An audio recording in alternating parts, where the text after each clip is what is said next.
Good morning student, मैं Pramod Kumar Gupta, chemistry teacher. आपका online class में स्वागत है। बच्चों, मैं आप लोगों को 12th केमिस्ट्री पढ़ा रहा था। चैप्टर सरफेस केमिस्ट्री में आज हमारा 8वां लेक्चर है, जिसमें बच्चों आज का टॉपिक है कोलाइडी विलयनों की शोधन। कोलाइडी विलयनों का शोधन, प्योरिफिकेशन ऑफ साल्ट्स या प्योरिफिकेशन ऑफ कोलाइडल सोल्यूशन। मैं आप लोगों को पिछले टर्म पर कोलाइडी विलयन बनाने की विधियां बताया था। तो बच्चों, जब कोलाइडी विलयन बनाया जाता है तो उस कोलाइडी विलयन में विभिन्न प्रकार की अशुद्धियां या क्रिस्टलाभ घुले होते हैं, उन्हीं को क्या किया जाता है, दूर किया जाता है। तो आज मैं आप लोगों को कोलाइडी विलयनों का शोधन बताऊंगा। तो कोलाइडी विलयनों का शोधन के विषय में आप सुन लीजिए बच्चों। विभिन्न विधियों द्वारा कोलाइडी विलयन में बनाए गए कोलाइडी विलयन में विद्युत अपघट्य या अन्य अशुद्धियां या क्रिस्टलाभ उपस्थित होते हैं। इनको अपोहन या अतिसूक्ष्म फिल्टरन द्वारा निष्कासित किया जाता है। अर्थात कोलाइडी विलयन में उपस्थित क्रिस्टलाभों या अशुद्धियों को अपोहन या अतिसूक्ष्म फिल्टरन द्वारा निष्कासित किया जाता है। तो मैं अब आप लोगों को अपोहन डायलिसिस के विषय में बताऊंगा। आप लोग ध्यान से देखिएगा, सुनिएगा। यहाँ बच्चों मैं दो फिगर बनाया हूँ, एक डायलिसिस का फिगर है, दूसरा क्या इलेक्ट्रोडायलिसिस का फिगर है। आप इस फिगर में देखेंगे, यहाँ इसमें हम एक क्या लिए, पार्चमेंट झिल्ली लिए हैं, और ये आपका जो हालो वाला बिंदु है ये क्या है, आपका कोलाइडल पार्टिकल है। लेकिन जो आपका ये जो डार्क बिंदु लिए गए हैं ये क्रिस्टलाभ है, अर्थात कोलाइड है। क्या है? कोलाइड है। बच्चों, पार्चमेंट झिल्ली में से केवल क्रिस्टलाभ अर्थात अशुद्धियों के कण ही क्या होते हैं, निष्कासित होते हैं। कोलाइड के कण निष्कासित नहीं होते हैं। तो बच्चों, जो अपोहन की विधि है इसको एक वैज्ञानिक ग्राहम द्वारा प्रस्तुत की गई थी। किसके द्वारा? ग्राहम द्वारा प्रस्तुत की गई थी। तो ग्राहम द्वारा प्रस्तुत कोलाइडी विलयनों की शोधन की अपोहन विधि इस तथ्य पर आधारित है कि बच्चों, कोलाइडी विलयन में उपस्थित या घुले हुए क्रिस्टलाभों को अपोहन विधि द्वारा निष्कासित किया जाता है। अर्थात बच्चों, कोलाइडी विलयन में उपस्थित क्रिस्टलाभ पार्चमेंट झिल्ली में से क्या हो जाते हैं, पार्चमेंट झिल्ली में से निष्कासित किए जाते हैं, और कोलाइड के कण पार्चमेंट झिल्ली में से निष्कासित नहीं होते हैं। ठीक, अभी मैंने आप लोग बताया, क्या बताया कि पार्चमेंट झिल्ली में से केवल कोलाइड के कण ही क्या होते हैं, निष्कासित होते हैं। सॉरी, क्रिस्टलाइड के कण ही अर्थात क्रिस्टलाभ ही क्या होते हैं, निष्कासित होते हैं। अर्थात अशुद्धियां ही क्या होती हैं, निष्कासित होती हैं। कोलाइड के कण निष्कासित नहीं किए जाते, निष्कासित नहीं होते हैं। तो बच्चों, यहाँ देखिए, अब मैं आप लोगों को यहाँ अपोहन की डेफिनेशन बताऊंगा।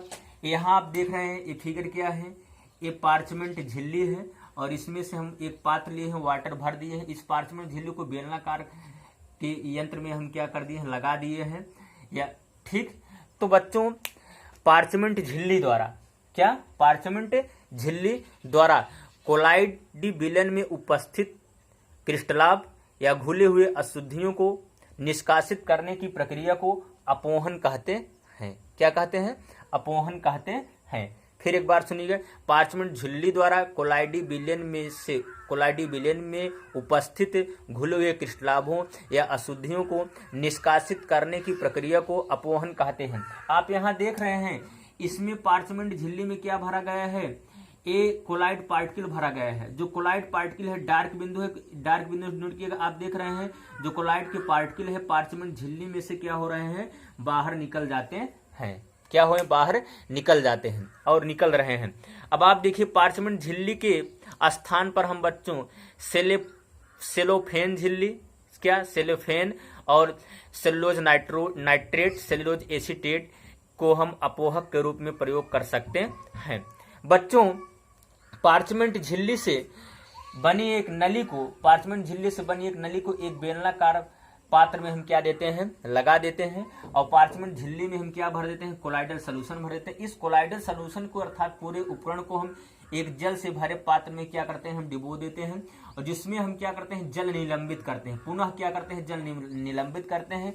जिससे क्या होता है, जब जल निलंबित करते हैं तो कोलाइडी विलयन में जो क्रिस्टलाभ के जो कण होते हैं, पार्चमेंट झिल्ली में से धीरे धीरे क्या होते हैं, निष्कासित होते रहते हैं। ठीक, धीरे धीरे निष्कासित होते रहते हैं। और बच्चों, धीरे धीरे कई दिनों के बाद क्या होता है, जो कोलाइड विलयन होता है उसमें से जो क्रिस्टलाभ होते हैं, जो अशुद्धियां होती हैं, वो पूर्ण रूप से निष्कासित हो जाती है, और जिससे हमारा विलयन क्या हो जाता है, शुद्ध हो जाता है। अर्थात कोलाइडी विलयन में से क्रिस्टलाइड अर्थात क्रिस्टलाभ के कण क्या होते हैं, बाहर निकल जाते हैं। ठीक, ये तो हो गया आपको यहाँ अपोहन के विषय में बताया गया। अब मैं आप लोगों को इलेक्ट्रोडायलिसिस के विषय में बताऊंगा। क्या बताऊंगा, इलेक्ट्रोडायलिसिस के विषय में बताऊंगा। बच्चों, विद्युत क्षेत्र में अपोहन करने से विद्युत अपघट्टों की अशुद्धियां शीघ्रता से क्या हो जाती हैं, दूर हो जाती हैं। ठीक, विद्युत क्षेत्र में अपोहन करने से विद्युत अपघट्टों की अशुद्धियां, विद्युत अपघट्ट मतलब क्या, आपका जो धनायन और ऋणायन जो कण होते हैं, विपरीत आवेशित आयन के जो कण होते हैं, उनकी अशुद्धियां शीघ्रता से क्या हो जाती है, दूर हो जाती है। क्योंकि विपरीत आवेशित आयन यहाँ इलेक्ट्रोड है, यहाँ एनोड इलेक्ट्रोड है और दूसरा क्या है, कैथोड है। विपरीत आवेशित आयन इलेक्ट्रोड की ओर क्या करते हैं, आकर्षित होते हैं। यहाँ देख रहे हैं, यहाँ देखिए मैंने यहाँ एक फिगर लिया है, यहाँ 2 अपोहक झिल्लियां लिया है और इस 2 अपोहक झिल्लियों द्वारा हम इस पात्र को हम 3 भागों में क्या किए हैं, विभक्त किए हैं। बीच वाले पात्र में हम क्या भर दिए हैं, कोलाइडल सॉल्यूशन अर्थात कोलाइडी विलयन भरे हैं, जो कि डार्क वाला क्या है, कोलाइडल पार्टिकल। इसमें डार्क वाला यहाँ क्या दर्शाया गया था, डार्क वाला क्रिस्टलाइट दर्शाया गया था, अर्थात अशुद्धियां दर्शाई गई थी। इसमें बच्चों क्या है, आपको कोलाइडल पार्टिकल, कोलाइड के पार्टिकल दर्शाए गए हैं। और यहाँ दूसरे आपका मध्य वाले मैंने क्या भरा, कोलाइडी विलयन भर दिया है और दोनों पात्र में किनारे किनारे दोनों पात्र में क्या कर जल भर दिया है, जिसमें 2 इलेक्ट्रोड लगा दिए हैं। इसमें एक एनोड है और क्या है, एक कैथोड है। आप इसमें देख रहे हैं कोलाइडी विलयन में विपरीत आवेशित आयन की शुद्धियां होती है, माइनस आयन है और ये प्लस आयन, एनायन है। माइनस आयन को एनायन बोलते हैं और प्लस आयन को क्या बोलते हैं, केटायन। ये क्या कर रहे हैं, ये किसकी ओर आकर्षित हो रहे हैं, धनायन एनोड की ओर आकर्षित हो रहे हैं। किस इलेक्ट्रोड की ओर, एनोड की ओर आकर्षित हो रहे हैं। आप देख रहे हैं यहाँ जो यहाँ केटायन है, किस इलेक्ट्रोड की ओर आकर्षित हो रहे हैं, कैथोड की ओर अर्थात ऋणायन की ओर क्या हो रहे हैं, आकर्षित हो रहे हैं। ठीक, तो बच्चों इसकी डेफिनेशन हम क्या दे सकते हैं, विद्युत अपोहन की, विद्युत क्षेत्र की उपस्थिति में अपोहन विद्युत अपोहन कहलाता है। विद्युत क्षेत्र की उपस्थिति में अपोहन विद्युत अपोहन कहलाता है। बच्चों, यहाँ पर 2 अपोहक झिल्लियों द्वारा, कितने, 2 अपोहक झिल्ली, यहाँ 2 अपोहक झिल्ली, एक झिल्ली है और एक 2 अपोहक झिल्लियों द्वारा 3 कक्षों में विभाजित पात्र के मध्य कक्ष में हम कोलाइडी विलयन भरते हैं और किनारे किनारे हम जल भर देते हैं, जिसमें हम क्या लगा देते हैं, 2 इलेक्ट्रोड कैथोड और एनोड लगा देते हैं। ठीक, इलेक्ट्रोडों के बीच विद्युत वाहक बल आरोपित करने पर विद्युत अपघट्ट की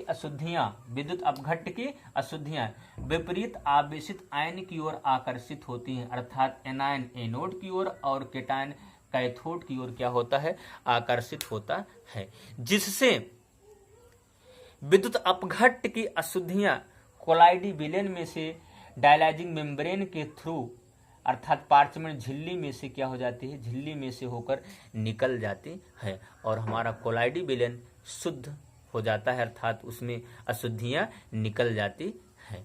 ये तो हो गया बच्चों अपोहन के विषय में आप लोगों को हम बताएं। अब मैं आप लोगों को हम अतिसूक्ष्म फिल्टरन शोधन की दूसरी विधि, पहली विधि क्या थी, अपोहन, दूसरी विधि क्या है, अतिसूक्ष्म फिल्टरन। आप जानते हैं एक फिल्टर पेपर होता है, लैब में मिलता है। फिल्टर पेपर में से आप जानते हैं बच्चों साधारण कोलाइड के कण क्या हो जाते हैं,